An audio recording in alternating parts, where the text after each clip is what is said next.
Indonesia Globe News kembali hadir bersama saya Sri Dewi Andayani dalam laporan utama Warta Parlemen.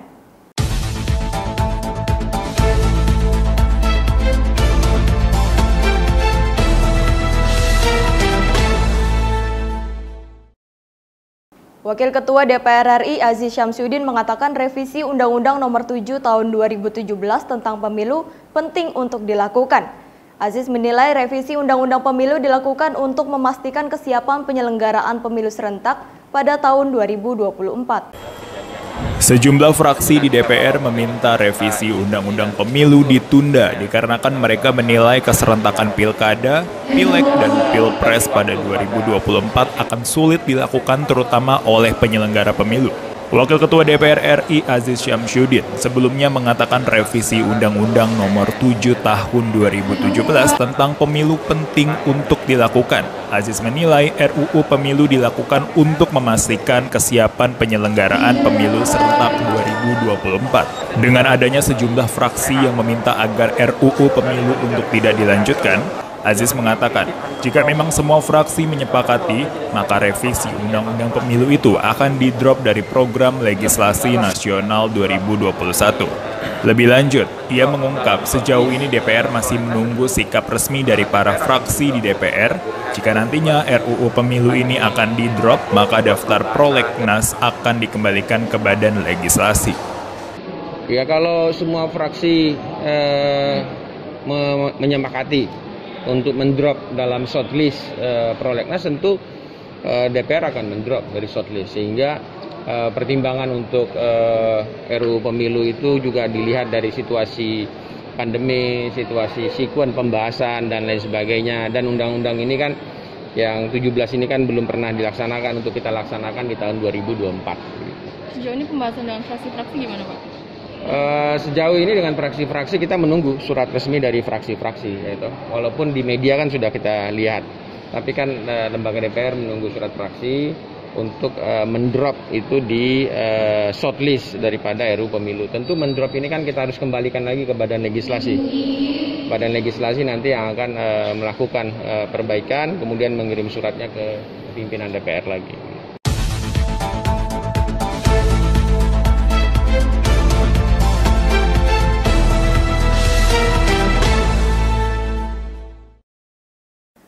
Wakil Ketua Fraksi Partai Demokrat Herman Hairon mengatakan partainya mendukung adanya revisi Undang-Undang Pemilu. Dukungan ini ditujukan agar pelaksanaan pilkada tetap diadakan pada tahun 2022-2023. Wakil Ketua Fraksi Partai Demokrat Herman Hairon mengatakan partainya tetap mendukung adanya revisi Undang-Undang Pemilu. Dukungan ini ditujukan agar pelaksanaan pemilihan kepala daerah atau pilkada tetap diadakan pada tahun 2022-2023. Herman memberikan alasan partainya mendukung revisi Undang-Undang Pemilu tak lain agar pemerintah daerah dapat menjaga kestabilan pemerintahannya dengan tetap menjalankan Pilkada 2022-2023. Menurutnya pelaksanaan Pilkada di tengah pandemi COVID-19 sudah menunjukkan kesuksesan. Hal ini dapat dilihat dari Pilkada tahun lalu di 2020. Selain itu, ia menyebut akan banyak persoalan yang muncul bila Pilkada 2022-2023 digelar pada 2024. Anggota Komisi 6 DPR RI ini turut menuturkan hal ini dikhawatirkan akan membuat penyelenggara pemilu menjadi kewalahan. Kami tetap mendorong diadakannya Pilkada pada tahun 2022 dan 2023, dan tentu mendorong tetap dijalankannya revisi Undang-Undang Pemilu demi melengkapi terhadap berbagai hasil evaluasi pada pemilu 2019. Anggota Komisi 8 DPR RI fraksi PDI Perjuangan Diah Pitaloka ditetapkan menjadi Wakil Ketua Komisi 8 menggantikan Ihsan Yunus yang dirotasi oleh fraksi PDI Perjuangan ke Komisi 2 DPR RI. Anggota Komisi 8 fraksi PDI Perjuangan Diah Pitaloka ditetapkan menjadi Wakil Ketua Komisi 8 menggantikan Ihsan Yunus yang dirotasi oleh fraksi PDIP ke Komisi 2 DPR RI. Sebelumnya PDIP merotasi sejumlah anggotanya di DPR RI, salah satunya Ihsan Yunus yang dirotasi dari Wakil Ketua Komisi 8 menjadi anggota Komisi 2 DPR RI. Keputusan pergantian pimpinan itu ditetapkan dalam rapat Komisi 8 DPR RI pada Senin 8 Februari 2021. Rapat itu dipimpin oleh Wakil Ketua DPR RI Muhaimin Iskandar, dan dalam rapat tersebut Muhaimin membacakan surat pimpinan fraksi PDIP yang ditulis pada tanggal 1 Februari 2021. Di sisi lain, Dia Pitaloka menyampaikan harapannya pada Komisi 8 agar semakin solid dan bersinergi dalam menjalankan amanah. Tak hanya itu, Dia juga berharap Komisi 8 dapat memegang peran penting bagi bangsa dan masyarakat. Yaitu yang semula, Saudara M.R. Ihsan Yunus M.E. Kon STD digantikan Saudara Diah Pitaloka SOS MSI nomor anggota A166. Sehingga Bapak Ibu sekalian para anggota Komisi 8, pimpinan komisi komposisinya berubah sebagai berikut. Pertama, yang terhormat Saudara Haji Yandri Susanto SPT sebagai ketua. Yang kedua, yang terhormat Saudara Diah Pitaloka SOS MSI sebagai wakil ketua. Yang ketiga, yang terhormat Saudara Dr. HTB Aceh Hasan Sazili MSI sebagai wakil ketua. 4. Yang terhormat Saudara Laksja TNI Purnawirawan Mukhlas Sidik MPA sebagai wakil ketua. Dan yang kelima, Saudara Haji Marwanta Sopang sebagai wakil ketua. Untuk kepentingan ini, apakah para anggota dapat menyetujui susunan tersebut? Setuju. Terima kasih. Menteri Pertanian Republik Indonesia Syahrul Yassin Limpo menilai kerjasama antara Kementerian Pertanian dan pemerintah daerah merupakan kunci keberhasilan negara dalam mengatasi ketahanan pangan di Indonesia. Menteri Pertanian Republik Indonesia Syahrul Yassin Limpo mengatakan Presiden minta Kementerian Pertanian atau Kementan dan seluruh jajarannya berkonsentrasi dalam mengatasi masalah ketahanan pangan bersama dengan para gubernur dan bupati di seluruh daerah. Syahrul menilai kerjasama antara Kementerian Pertanian dan pemerintah daerah dinilai merupakan kunci keberhasilan negara dalam mengatasi ketahanan pangan di Indonesia.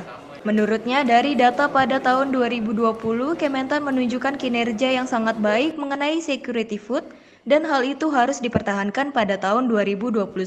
Syahrul juga turut mengapresiasi para petani daerah yang telah maksimal dalam meningkatkan kinerjanya dibanding tahun lalu. Hal itu ia sampaikan berdasarkan data Badan Pusat Statistik yang menjadi data rujukan Kementan dalam melakukan monitoring. Ya, salah satu yang diminta Bapak Presiden untuk betul-betul berkonsentrasi dalam COVID ini, selain masalah kesehatan adalah security food, dan ketahanan pangan menjadi bagian-bagian yang memang Bapak Presiden minta betul-betul seluruh jajaran Kementan bersama tentu gubernur, para bupati mempersiapkan ketahanan pangan kita. Dan alhamdulillah data 2020 itu menunjukkan tren yang sangat baik, dan saya kira ini juga yang harus kami pertahankan ke depan di 2021 itu.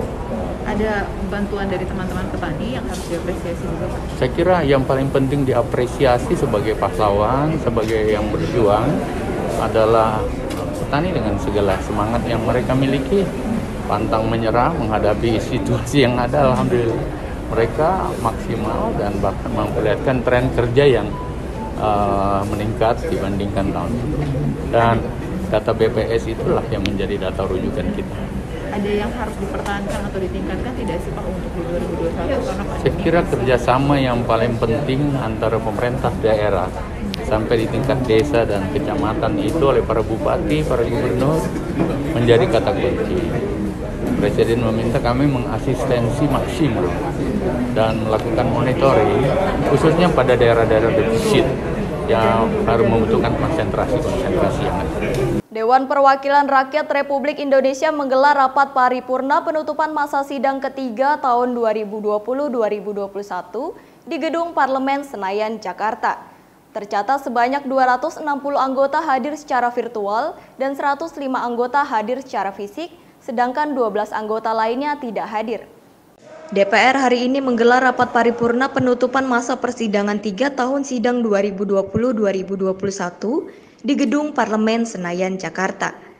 Saat rapat paripurna dimulai, tercatat sebanyak 260 anggota hadir secara virtual, 105 anggota hadir secara fisik, dan 12 anggota izin.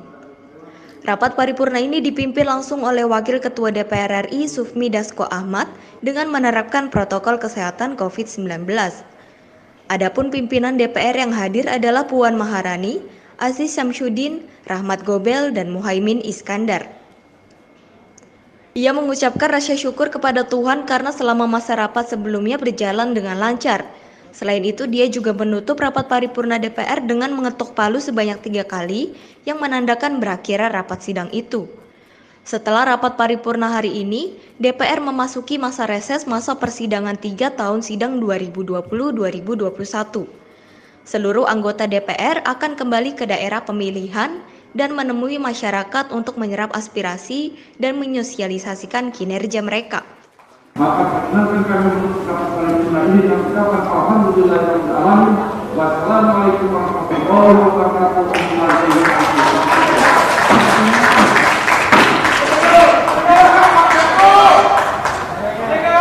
Demikian laporan utama Warta Parlemen selama sepekan. Tetap saksikan berita terkini di YouTube channel Indonesia Globe dan website kami di www.indonesiaglobe.co. Saya Sri Dewi Andayani dan kru yang bertugas pamit undur diri. Selamat beraktivitas dan sampai jumpa.